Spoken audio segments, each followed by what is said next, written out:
방금 전에도 선생님께서 너무 좋은 말씀 주셔가지고 이게 고전이라는 게 인간학 참 이게 여기서 좀 전율이 오는데 저는 어떤 걸 느꼈냐면 고전을 되게 지식적으로 많이 하는 사람이 많아요. 지식적으로 아까 말한 역사적 사건이라든지 격언만 알고 그러다 보니까 현실에 접목이 안 돼. 근데 인간학이라는 건 고전의 그 지식도 무시하지도 않거니와 현실과 접목하는 의미가 있거든요. 그렇기 때문에 그 현실을 어떻게 해석하냐. 수학 문제를 풀어서 해석이 될 때는 간단해지거든요. 그렇기 때문에 뒤에 문제를 보면 성인들이 복잡하게 살지 않고 단순하게 살아. 즉 고전이라는 건 인간학을 이야기하기 때문에 지식을 쌓으면 복잡한 그런 어떤 지식적인 측면이 아니라 그렇기 때문에 교양이 아니라 인간학인 삶을 단순하게 살아는 메시지인 거죠. 그렇기 때문에 투자도 이게 참 신기한 게 단순하게 하려고 한 종목에 몰빵해버리면 삶이 복잡해져요. 이게 맨날 보니까. 하지만 내가 여러 개를 사갖고 본다면 오히려 삶에 집중하니까 단순해지거든요. 그런 것이 어떻게 보면 그렇기 때문에 그 삶과 조화롭게 투자도 하면서 살아가려면 그렇게 비중 있게 내가 둬야 된다. 근데 그 비중은 이제 개인마다 다르겠지만 그래서 지나침이 없고 모자람이 없는 삶. 그게 이제 인간이 이제 인간다운 인간인 거죠. 진짜 참다운 인간. 그런 인간이 어떤 사람이 되냐? 문명의 노예로 살아갈 수 없다는 것을 의미하고 결국엔 그런 사람들의 멘토가 될 수밖에 없다. 그러니까 멘토라는 거는 결국에 인간다운 인간이 그러니까 멘토라는 것의 사전이 되려면 전제가 인간이어야 멘토가 될 수가 있잖아요. 그러니까 인간다운 사람이 되면 결국엔 인간이 못 되는 인간들은 그분의 멘토가 될 수밖에 없고 혹은 그 인간다운 삶을 쫓아갈 수 있는 의지가 있는 사람의 멘토가 될 수밖에 없다가 아니겠는가가 이제 결국엔 되는 거죠. 왜냐면 결국 고전이라는 건 우리가 그 연수한테 얘기할 때도 나를 놓치지 않는 거라고 하잖아요. 나를 놓지 않는 것. 그게 뭐다? 인간다움을 잃지 않는 거다. 즉 노예도 살지 않는 거다. 그게 곧 인간이다. 그렇기 때문에 인간학이다 라고 여기에서 딱 주는 것 같거든요. 그렇기 때문에 그 뒤에서 이제 시대 이념이 또 나오는 거죠. 그 시대를 이끌어가는 금융 부동산 따위가 세상을 어지럽힌다. 그러니까 인간이 이걸 다루어야 되는데 얘네들이 인간을 다루는 역전이 된다는 거죠. 그러니까 고전에서는 사실은 신관이잖아요. 신에 의해서 해석이 되고 그렇기 때문에 궁예가 우리가 생각하면 궁예가 나는 뭐 미륵이다라는 말이 미친놈 아니야 생각하지만 그때 당시에는 미륵이라는 말이 당연한 거예요. 내가 미륵이 아니고서는 세상을 다 통치할 수가 없거든. 그게 우리는 느끼면 저런 미친놈이 다 있어. 그렇기 때문에 왕건한테 하지만 그게 당시 그럴 수밖에 없는 거예요. 왜냐면 이게 우리가 미륵이라는 그러니까 그 어떤 궁예라는 삶을 못 봐서 그렇겠지만 왕건이 사실 더 셌어요. 궁예가 보기엔. 그렇기 때문에 왕건을 어느 정도의 그 강력한 호족이거든요. 그 호족을 경제하기 위해서는 강력한 신관을 갖고 오지 않으면 왕건 세력을 경제할 수 없는 거죠. 저는 그렇게 보거든요. 그렇기 때문에 미륵 사상을 말할 수밖에 없는 거고. 근데 그게 이제 너무 지나쳤기 때문에 왕건의 호족한테 이제 그렇게 결국에는 왕건이 호족 정치를 하기 위해서 결혼을 많이 한 거잖아요. 자기가 안 되니까. 그런 메시지를 좀 그러니까 결국 신관이다. 신관 때문에 그런 어떤 신관적 해석 그 시대 이념이 지금의 시대 이념이 자본주의가 세상을 어지럽힐 수밖에 없는 거, 어지럽힐 수밖에 없다. 근데 그거를 다루는 사람이 결국에는 자본가다. 그러니까 고전은 자본가가 되는 어떤 책이 될 수밖에 없는 거죠. 나중에 가면. 그렇기 때문에 우리가 투자를 이야기할 수밖에 없고, 그래서 자본주의라는 이념의 주인이 되어야 되고, 지금의 인간들은 교회 목사보다 자본가들은 더 찬양하고 열광하죠. 왜냐면 돈 많은 사람들이 대부분 뭐가 되죠? 신화가 되잖아요. 그래서 정주영이나 이병철을 이야기할 때 신화라고 이야기해요. 그러니까 그 당시의 신화나 지금의 신화나 시대 이념을 벗어날 수는 없는 거죠.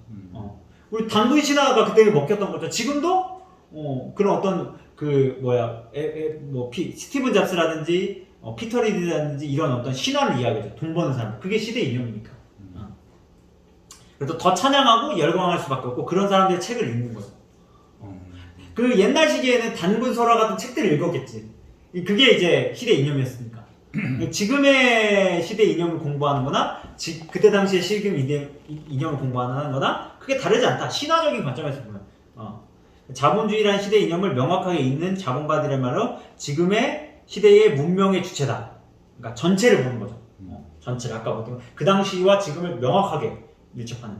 그러니까 대한민국은 안타깝게도 부자는 많아졌지만 자본가는 보기 어렵다. 전 여기 조금 이상하다는 맥락이 들었거든요. 조금 뭔가 좀 깨름칙한 느낌 안 들으시나요 혹시? 홍선 어때? 이게 그냥 읽혀? 그냥 무난한 문장이에요. 좀 소장님 영상이나 유튜브를 봤으니까 이런 얘기들을 아무래도 많이 했으니까 그냥 읽혀요? 성원이 형 어때요? 대한민국은 안타깝게도 부자는 많아졌지만 자본가는 보기 어렵다. 왜 깨름직한데? 그러니까 부자라는 봐봐. 형 부자가 뭐예요? 형이 생각하는 부자가 뭐예요? 자본가가 아닌 부자. 자본가 그러니까 부자와 자본가가 다르잖아요. 다르죠. 그렇죠? 우린 자본가잖아요. 부자는 우리는 부자 그냥 단순히 돈만 많은 사람을 부자라고 할 수 있죠. 근데 형이 생각하는 부자는 그건 아닐 거 아니야. 내가 생각하는 부자? 내가 생각하는 부자. 그죠? 대중이 생각하는 부자는 이제 돈만 많은. 내가 생각하는 부자? 또 크게 다를 것 같지 않은데. 돈만 많은 사람이야? 돈은 많은데 그 돈을 어떻게 할 줄 모르는 사람. 그게 부자야? 그러니까 우리가 케미에서 말하는 진정한 부자라는 의미에서 이 부자를 해석하면 이해가 안 가요. 왜냐면 부자는 많아졌지만 했을 때 이 부자라는 거에서도 부정적인 부자를 이야기하는 거잖아요. 어쩌면 사실 여기에 졸부라는 단어를 쓰면은 난 말이 된다고 생각해. 과정이 없는 부자를 이야기한 거거든. 그러니까 부자가 더 크기 때문에 근데 우리가 진정한 부자가 없다라는 거지. 그러니까 여기에서 이 부자가 내가 생각하는 부자가 아니었기 때문에 조금 막혔다는 거예요. 그러니까 과정이 없는 부자. 어떻게 보면 졸부는 많아졌다고 볼 수가 있어요. 과정이 없이 그냥 우리나라 성장을 봐봐. 단기간에 이렇게 성장을 했기 때문에 돈만 많은 수밖에 없던 거지. 근데 그 부자를 진짜 부자라고 부를 수 있느냐? 난 그게 조금 맥락적으로 많이 안 됐다는 그 단어가 어. 부자를 쓰지 말고 졸부... 졸부라고 썼으면 좀 더 좋았겠다. 확 와닿을 수도 있다는 거지. 근데 나는 그렇게 생각은 안 하는데. 그냥 부자면 이제 돈만 많은 사람들 자본가하고 들어가니까. 대립되는 사람으로 그냥 자연스럽게 다가오지 뭐 그게 여기서 졸부가 많아졌지만으로 꼭 써야 되는 건 아닌 것 같다. 리치맨은 리치맨 자본가는 자본가는 이제 캐피탈리스트죠. 이 책이 대중을 위한 책이다 보니까 대중의 언어도 좀 써줘야지 된다. 그래야지 자본가와 정확하게 대비되는 그러니까 부자가 니네가 아는 부자가 그 부자가 아니야라는 걸 오히려 이렇게 표현해줘야 더 대비되게 표현할 수 있는 것 같아요. 그렇죠. 그래서 나도 그런 생각이 들어서 어떻게 보면 졸부보다 부자가 맞겠다. 근데 처음에는 그게 그런 생각을 하면 그게 나오는데 처음에 읽을 때는 그냥 조금 나는 부자보다 졸부라는 말이 더 현실적으로 안 닿겠지만 생각을 하기 위해서는 근데 이제 부자라고 들으면 그냥 읽혀. 그냥 우리나라에서 부자는 물질적으로 돈만 많은 사람 부자라고 그렇죠. 근데 그 부자 개념이 일본에서 생각하는 부자하고 틀리거든. 그렇죠. 우리나라니까 이런 부자를 썼지. 만약 그게 미국 사람이라고 했으면 부자를 안 쓸 수도 있지. 그렇죠. 그러니까 아마 이게 영어로 번역이 되면 이제 다른 식으로 번역이 돼야 된다고 생각. 이 구절은 조금 그냥 그런 맥락이 좀 들어서 조금 이거는 조금 한번 넘어가고 싶다는 생각이 들었고. 근데 쫄보보다 부자가 낫네. 네? 어감상. 그렇죠.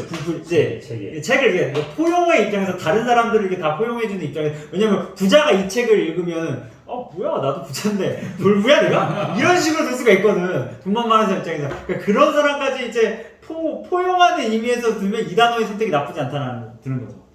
그래서 그러니까 자본가 흉내를 내는 자들만 득실거려 어리석은 백성의 등을 쳐먹고 있는 것이 현실이다.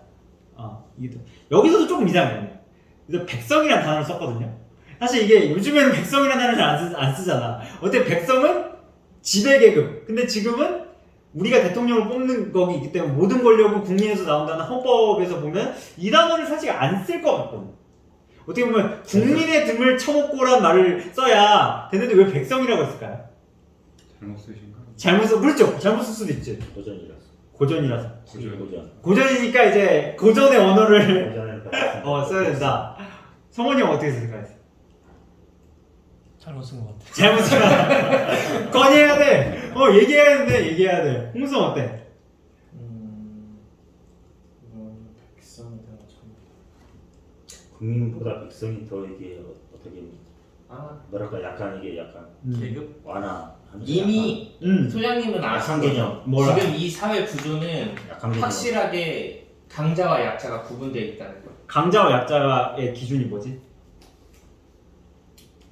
저기서 얘기하는 돈으로 그러니까 어쨌든 자본주의니까 여기서 부자라고 얘기했잖아요. 부자가 많아졌다고. 부자들은 돈으로 다 의학을 질러요. 그렇지. 돈이 없는 사람들은 어. 그 의학질에 그 희생양이 되는 거죠. 그 사람들이 약자고 그 약자를 표현하기 가장 좋은 말은 국민이 아니고 백성인 거죠. 왜? 지배 계급 구조가 있을 때나 백성이 존재하는 건데 그렇지. 현재 자본주의에서도 어쨌든 보이지 않는 계급이 있는데 그 약자가 백성인 거죠. 국민은 계급에 대한 개념이 없지. 인정. 그치. 국민은 평등의 개념이. 그렇지. 대단한데? 역시. 야, 이제 홍소의 말을 좀 더 번역을 해보자면 백성이란 말은 사실 이념을 모르는 사람이야. 이념. 그때 당시 뭐야? 양반이 아닌 사람 백성이라고 하잖아. 그러니까 이 단어 선택이 되게 멋있는 거야. 대중. 그러니까 그쵸 대중이야. 쉽게 말하면. 대중이라고 하기에는 대중은 이념과는 조금 약간 뭐랄까 대중은 그냥 무리의 그러니까 대중도 되긴 하는데 백성이라는 건 계급화된 시대에 대한 축적 그러니까 고전과도 밀접하게 몇 관이 되는 단어이면서도 자본주의의 이념을 모르고 가는 사람들을 백성이라고 하면 되거든요. 그리고 백성이란 자체의 원래 원어적 특징은 성을 가진 사람 그러니까 우리는 지금 성을 갖고 있잖아요. 김씨. 그 성을 가진 많은 사람들을 의미하는 거예요. 근데 그런 것까지도 들면서 이념에서 배제된 인간들. 그렇기 때문에 등을 쳐먹고 갈 수 없는 거죠. 자본주의니까. 그래서 진짜 이거 언어 선택이 너무 좋았다. 그래서 선생님 형은 아까 틀렸다고 생각할 수도 있지만 오히려 국민보다는 백성의 이미지가 저는 그게 좋았다고 봤고 그래서 그 다음에 바로 그렇게 나오기 때문에 단어가 뭐다? 이념이 바로 나와. 왜냐면 백성이라는 단어는 이념하고 딱 매칭이 되거든. 그래서 이념이나 허구를 정확히 알면 이념에 넘어 현실이 보인다. 그것이 전체를 보는 것이다. 딱 끝나거든요.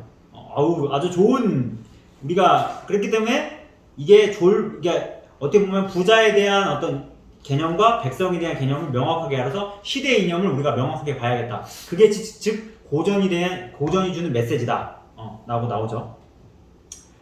그 다음에가 이제 오는 게 모두가 주인으로 살길 원한다가 나와요. 여기는 이제 끊고 한번 가도록 하겠습니다.